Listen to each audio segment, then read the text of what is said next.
یا اہل سنت کا نام لے لے کہ انہوں نے کچھ مرید پھنسائے، اب وہ انہیں کسی اور طرف لے کے جانا چاہتے ہیں۔ پیروں سے، ایسے جال سازوں سے، ایسے دھوکہ بازوں سے اپنا دامن چھڑا لیا، اور کچھ سادہ لوگ بیچارے ابھی بھی پھنسے ہوئے ہیں جال میں۔ ڈاکٹر صاحب سے درخواست ہے کہ وہ لوکل مسائل کو چھوڑ دیں۔ اعوذ باللہ من الشیطان الرجیم، بسم اللہ الرحمن الرحیم، ان اللہ وملائکتہ یصلون علی النبی یا ایہا الذین آمنوا صلوا علیہ وسلموا تسلیما۔ اللہم صلی علی سیدنا مولانا محمد وعلی آل سیدنا مولانا محمد واصحاب سیدنا مولانا محمد وبارک وسلم وصلی علیہ۔ 30 نومبر بروز منگل صبح 9 بجے سے لے کے تقریباً 4:30 پونے 5 تک ایک بڑے شادی ہال میں ادارہ صراط مستقیم اور تحریک لبیک یا رسول اللہ صلی اللہ علیہ وسلم کے زیر اہتمام تحفظ عقائد اہل سنت کانفرنس کا انعقاد کیا گیا، جس میں ملک بھر سے جید علماء اور مشائخ نے بھرپور شرکت کی۔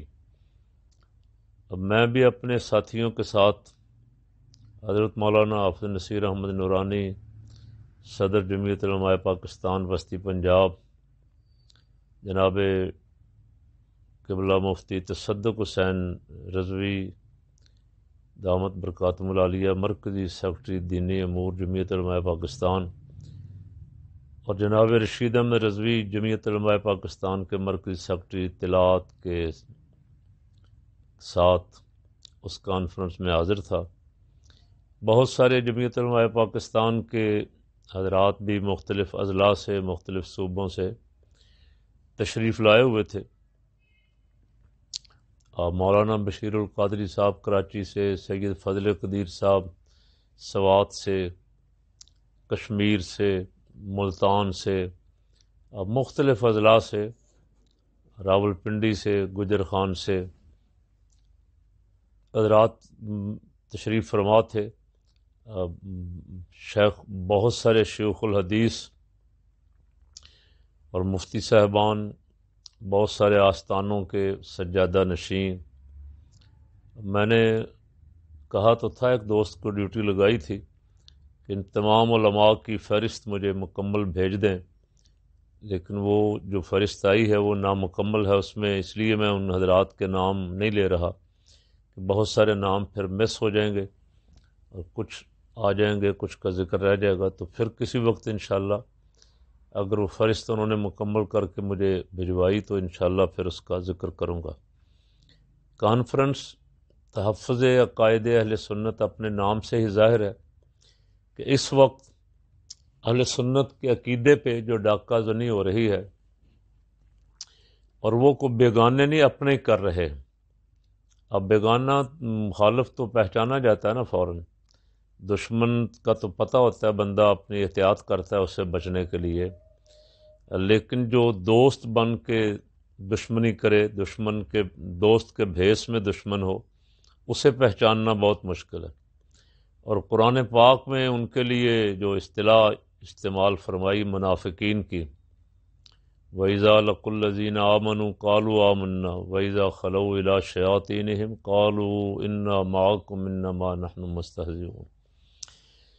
ایمان والوں کے ساتھ ملتے ہیں تو انہیں کہتے ہیں کہ ہم ایمان والے ہیں، اور جب شیاطین کے ساتھ ملتے ہیں تو ان سے جا کے کہتے ہیں کہ ہم تو تمہارے ساتھ ہیں، ہم تو ان سے استہزاء کر رہے تھے۔ آج کل یہی صورت چل رہی، کھاتے بھی اہل سنت کا ہیں، سٹیج بھی اہل سنت کا استعمال کرتے ہیں، پیری مریدی بھی اہل سنت سے، لیکن کام کسی اور کا کر رہے۔ ان کے نظریات، ان کے عقائد، ان کے نام کئی دفعہ میں ذکر کر چکا ہوں، آپ مجھ سے زیادہ جانتے ہیں جو جو لوگ اس کام لگے ہوئے ہیں۔ یہ اچھے بڑے چلتے چلتے ایک دم بقول محترم ڈاکٹر محمد اشرف آصف جلالی صاحب کہ داتا صاحب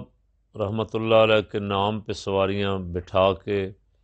ارلے سٹاپ پہ، گامے شاہ والے سٹاپ پہ اتار رہے ہیں۔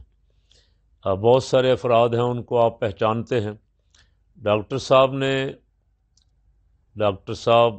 محمد اشرف آصف جلالی صاحب نے، ویسے تو وہ گاہے گاہے بڑی مدت سے الحمدللہ یہ کام کر رہے ہیں، مختلف موضوعات پہ بڑی تفصیلی اور سیر اصل گفتگو کرتے ہیں، قرآن و سنت کے دلائل کے ساتھ، کہ سننے والا جو ہے الحمدللہ وہ بالکل مطمئن ہو کے اٹھے۔ اس دن بھی ڈاکٹر صاحب نے بہت ساری کتابوں کے حوالہ جات کے ساتھ اہل سنت و جماعت کو جس چیز سے خبردار کیا، جو آج کل عام ہمارے سٹیجوں پہ جس کا بڑا چرچا ہے، شور ہے، یعنی کوشش یہ کی جا رہی ہے کہ یہ ثابت کیا جائے کہ رسول پاک صلی اللہ علیہ وسلم میرے، آپ کے، ہم سب کے ماں باپ حضور پہ فدا ہوں۔ سرکار دو عالم صلی اللہ علیہ وسلم کو جو عزت ملی ہے وہ کسی ان کے صاحبزادے یا صاحبزادی کی وجہ سے ملی ہے، یا کسی نواسے یا نواسی کی وجہ سے ملی ہے۔ یہ کوشش ہو رہی ہے، اور آپ روز سنتے ہیں نبی آسرا دو جہان دا، نبی دا آسرا ماں حسین دی، اور اس طرح کے اور بہت سارے اشعار بھی ہمارے اسٹیجوں پہ جو نقیبان محفل ہیں اور جو نیم رافضی نعت خواں جو پیسہ ہمارا کھا رہے ہیں اور بولی دوسروں کی بول رہے ہیں، یہ اشعار آج کل بڑے عام ہیں۔ اور ایک یہاں لاہور کے ناصر باغ میں جو گزشتہ چند مہینے پہلے کانفرنس ہوئی، اس میں بڑے بڑے نامی گرامی لوگوں نے یہ اشعار خود پڑھوائے، اور اس طرح کے اور بھی بہت سارے اشعار جو قابل اعتراض تھے، جن سے اہل سنت و جماعت کے عقیدے پہ زد پڑتی ہے۔ محترم ڈاکٹر صاحب نے جو مقالہ پیش کیا تقریباً اس دن آپ کو 1.5 گھنٹے پہ محیط تھا، اور بہت ہی جامع، مدلل اور دلوں کو اپیل کرنے والا، دلوں کو چھونے والا کہہ لیں آپ۔ انہوں نے الحمدللہ قرآن و حدیث سے اور اکابرین کے دلائل سے، اکابرین امت کے اقوال سے، جن میں حضور غوث اعظم شہنشاہ بغداد حضرت سید شیخ عبد القادر جیلانی رضی اللہ تعالیٰ عنہ، حضور سیدی داتا گنج بخش علی بن عثمان حجویری رضی اللہ تعالیٰ عنہ، امام ربانی قیوم زمانی حضرت مجدد الفسانی شیخ احمد سرہندی فاروقی رضی اللہ تعالیٰ عنہ، امام اہل سنت اعلیٰ حضرت عظیم البرکت امام عشق و محبت حضرت مولانا شاہ احمد رضا خان فاضل بریلوی نور اللہ مرقدہ، ان بزرگوں کی مستند کتابوں سے ان کے اقوال پیش کیے، جن کا لب لباب یہ تھا آسان لفظوں میں۔ ڈاکٹر صاحب نے تو ظاہر ہے بہت علمی بڑا جامع مقالہ پیش کیا، میں اس کا خلاصہ ہی عرض کر رہا ہوں صرف،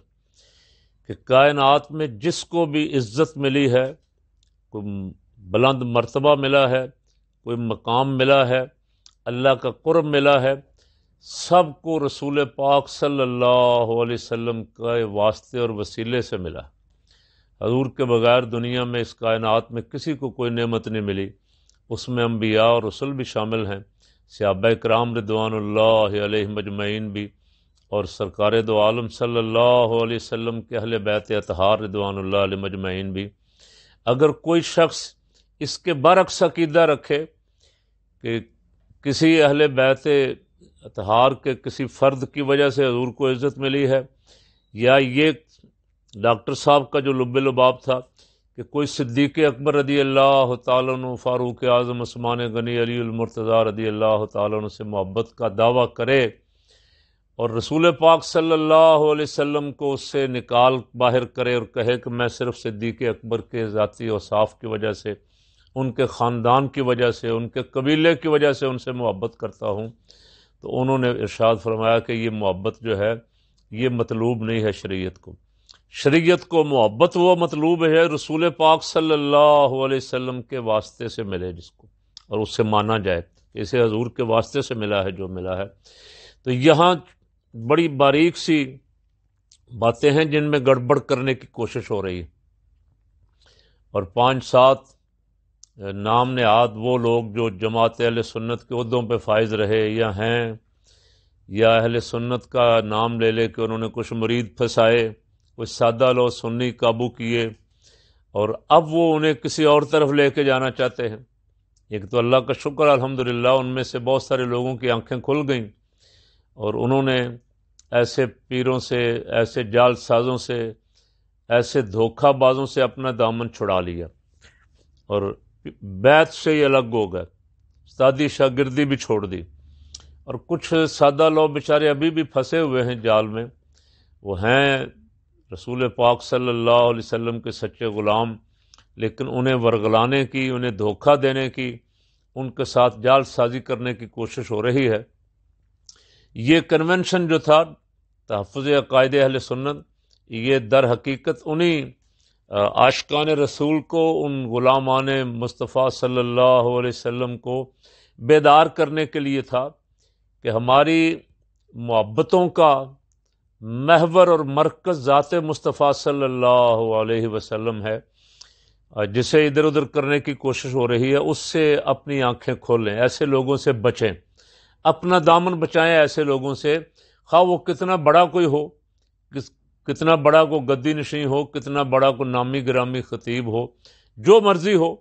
رسول پاک صلی اللہ علیہ وسلم کی ذات پاک سے جو ہمیں ہٹائے گا اس کی تو ہمارے سامنے کوئی حیثیت ایک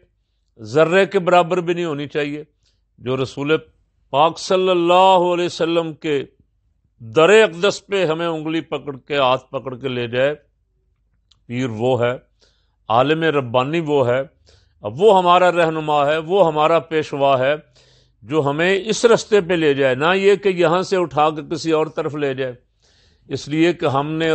جو دیکھا ہے آج تک، اور ڈاکٹر صاحب کے سارے اس مقالے کا، اس خطاب کا لب لباب بھی یہی تھا کہ ان جتنے یہ بزرگ ہیں جن کا ہم ذکر کر رہے ہیں، غوث و ابدال، قطب، امام اہل سنت، امام ربانی، جتنے یہ بزرگ ہیں، ان سب کا کمال یہ ہے، ان کی محنت یہ ہے کہ انہوں نے ہمارا ہاتھ پکڑ کے ہمیں دربار مصطفیٰ صلی اللہ علیہ وسلم تک پہنچا دیا۔ اب جو ادھر ادھر کرنے کی کوشش کر رہے ہیں، ہمیں ان سے اپنا ہاتھ چھڑا لینا چاہیے، ان سے دامن بچا لینا چاہیے۔ اور یہ تو آپ الحمدللہ بارہا دفعہ سنتے ہیں، یہ شعر بھی ان کے بھی آیا اس میں مقالے میں بھی، آج لے ان کی پناہ، آج مدد مانگ ان سے، کل نہ مانیں گے قیامت میں اگر مان گیا۔ آج ابھی زندگی ہے، اللہ نے دی، ہوش، حواس، عقل سلامت ہے، آپ اچھے برے کی تمیز کر سکتے ہیں، اس لیے آج ہی فیصلہ کریں کہ رستہ کون سا ٹھیک تھا، ہمیں کس پہ چلنا تھا، ہمارے آباء و اجداد نے، ہمارے بزرگوں نے، ہمارے شیوخ نے، مشائخ نے ہمیں کس رستے پہ لگایا تھا، اور یہ ہمیں کس رستے پہ لگانا چاہ رہے ہیں۔ بہرحال یہ ایک بہت اچھی کوشش تھی، اسے جاری رہنا چاہیے۔ اور میں تو اس وقت میں نے بھی کچھ 1-2 منٹ عرض کیا تھا، لیکن وقت بہت مختصر تھا، نہیں تو شاید وہاں عرض کرتا۔ ڈاکٹر صاحب کو اللہ کریم نے جو علم دیا ہے، اب میری خواہش یہ ہے کہ وہ ایسے موضوعات جو ہیں اس وقت پوری دنیا اسلام کے خلاف سازشوں کا جال بچھائے ہوئے حملہ آور ہے، اور بہت سارے موضوعات ہیں جن پہ جواب دینے کی ضرورت ہے۔ ڈاکٹر صاحب سے میری درخواست ہے کہ وہ لوکل مسائل کو چھوڑ دیں، یہ چھوٹے موٹے جو بندے ہیں، مقامی معاملات جو ہیں نا، ان کو اپنے شاگردوں کے سپرد کریں، اور ان کی توجہ اور ان کا سارا زور بیان اور علم جو اللہ نے ان کو دیا ہے، وہ اس وقت اسلام اور اہل سنت کے خلاف جو سازشیں ہو رہی ہیں ان کو جواب دینے میں صرف ہونا چاہیے۔ اس لیے کہ بہت کم لوگ ہیں اس وقت، میں یہ تو نہیں کہتا کہ ہیں ہی نہیں، لیکن بہت کم لوگ ہیں، بہت سارے جو ہیں وہ ڈر یا خوف یا تعلقات کسی سے بگڑ نہ جائیں اس وجہ سے بول نہیں رہے، خاموش ہیں۔ کوئی بندہ اگر بول رہا ہے، جواب دے رہا ہے، تو اسے ان موضوعات کو چننا چاہیے اور ان میدانوں کا انتخاب کرنا چاہیے جہاں زیادہ ضرورت ہے۔ یہاں تو آپ کے شاگرد بھی بہت سارے شاگرد لوکل معاملات کا چھوٹے چھوٹے یہ جو جھگڑے مسئلے مسائل ہیں، ان کا تو جواب دینے کے لیے الحمدللہ آپ کی ایک ٹیم موجود ہے۔ آپ نے جس طرح اس موضوع کا انتخاب کر کے بہت سارے لوگوں کی آنکھیں کھولی ہیں اور بہت سارے لوگوں کو اس مسئلے پہ ایک یقین کی دولت عطا کی ہے، اطمینان کی دولت عطا کی ہے، اسی طرح بڑے بڑے مسائل جو اس وقت جنم لے رہے ہیں اور سر اٹھا رہے ہیں، ان کا سر کچلنے کے لیے اپنی تمام تر توانائیاں ڈاکٹر صاحب کو خرچ کرنی اور صرف کرنی چاہیے۔ میں اللہ تعالیٰ کی بارگاہ میں دعا گو ہوں، جتنے علماء، مشائخ، بزرگ، اکابرین وہاں تشریف فرما تھے، دائیں بائیں میرے اور چاروں پورے حال میں جو حال اس وقت الحمدللہ علماء کے ایک بڑا جمع غفیر تھا، اس سارے علماء جو ہیں اگر وہ الحمدللہ اپنا اپنا کچھ کردار اس مسئلے پہ ادا کریں گے تو بہت جلد یہ بدعقیدگی کے بادل جو ہیں چھٹ جائیں گے، اور کھرا اور کھوٹا جو ہے وہ بالکل نکھر کے سامنے آ جائے گا۔ اپنوں اور بیگانوں کی پہچان عوام اہل سنت کو انشاءاللہ، اور عوام اہل سنت سے بھی عرض گزار ہوں کہ جو محفلیں کروانے والے لوگ، محافل میلاد بڑی بڑی پیسہ خرچ کرنے والے، وہ بھی ضرور اس پہ غور فرمائیں کہ ان کا پیسہ کہاں خرچ ہو رہا ہے۔ کہیں عقیدگی کی تعلیم دینے پہ تو خرچ نہیں ہو رہا، کوئی اسلام کی خدمت ہو رہی ہے یا مخالفت ہو رہی ہے، عقیدہ اہل سنت کی خدمت ہو رہی ہے یا عقیدہ اہل سنت کو خراب کرنے کے لیے پیسہ لگ رہا ہے، تو اس پہ غور کرنا چاہیے اور اپنا رستہ بدلنا چاہیے۔ جس رستے کی دن رات دعائیں مانگتے ہیں صراط مستقیم کی، اسی کے لیے جد و جہد کرنی چاہیے۔ اللہ تعالیٰ ڈاکٹر صاحب کو بھی اور اس تمام کنونشن کے منتظمین کو، معاونین کو جزائے خیر عطا فرمائے۔